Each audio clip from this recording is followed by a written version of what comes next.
the Pow Wow Jam, where the heartbeat of the drum meets the voices of the people. Join us as we share powerful stories, teachings, and histories from the dancers, singers, and community members across Turtle Island.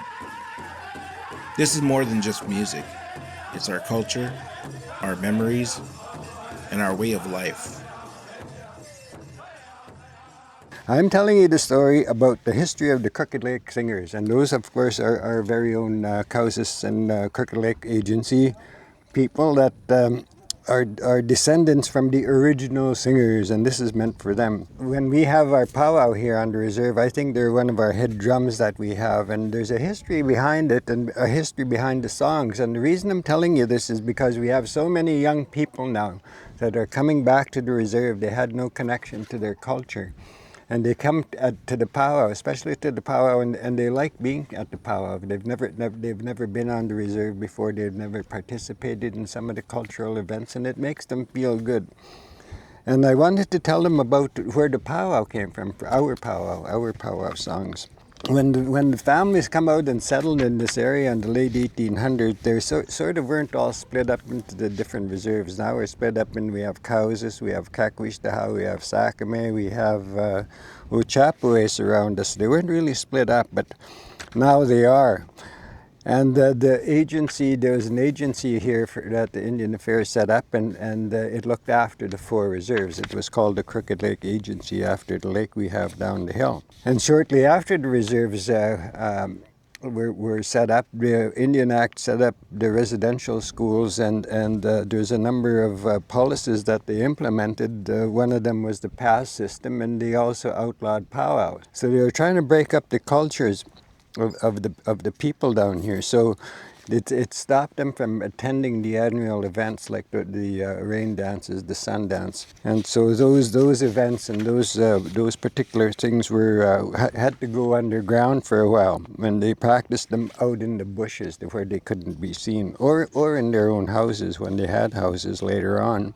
The residential schools, they were at Maryvale and Round Lake, and they were supposed to be educating the Indian students. So that meant that the languages and the cultures that we have, which was Cree, especially here on Cowessess, Cree, Soto, Dakota, Nakota, and the Michif languages, all of those things went. And but there was certain peoples, the traditional elders, and we had spiritual leaders tried to keep those songs alive, keep the ceremonies alive, keep the languages alive during those periods. And when the pass system ended in 1960, people were able to leave. The powwow started again. And it started for a time here in Cowessess in the 60s up until about 1971, and they stopped for a time. And it was about that time when I was a teenager and there was other peers around me. We all went to high school together, a number of the other teenagers that were on the reserve at the time. There was a fellow on our reserve, his name was Little Edward Lara. And Little Edward was, tell you about his life, I guess, he was an orphan boy from one of the northern Cree reserves, I think, and maybe Quactus or somewhere around File Hills that way. And there was a family on Cowessess that they couldn't have children. They were a Lara family. So they adopted him. And he was the one that started the Crooked Lake Agency Singers, the drum. And it was during the summertime in the early 1970s that I remember. I was staying with my grandfather, Jan Lara. Every week, I think it was Wednesday night, they gathered at Little Edward Lara's place. And so they'd gather in the house. I think that house is in the same location. His children lived there. And so they'd sing out in the front. And my grandpa and a lot of the other people would gather.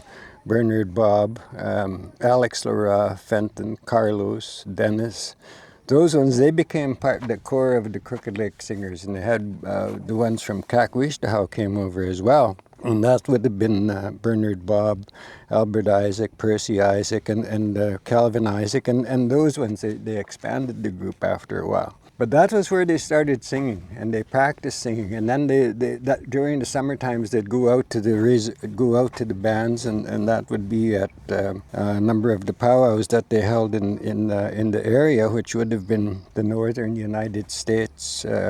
Here in Canada, it would have been Star Blanket, Pepikasi, Standing Buffalo, Sioux Valley, White Bear. Down in the south would have been Crow Agency, Bismarck, Rocky Boy, and Poplar, Montana. And so that was where they started from. And I think it's important for us to know that when they had a unique style of singing.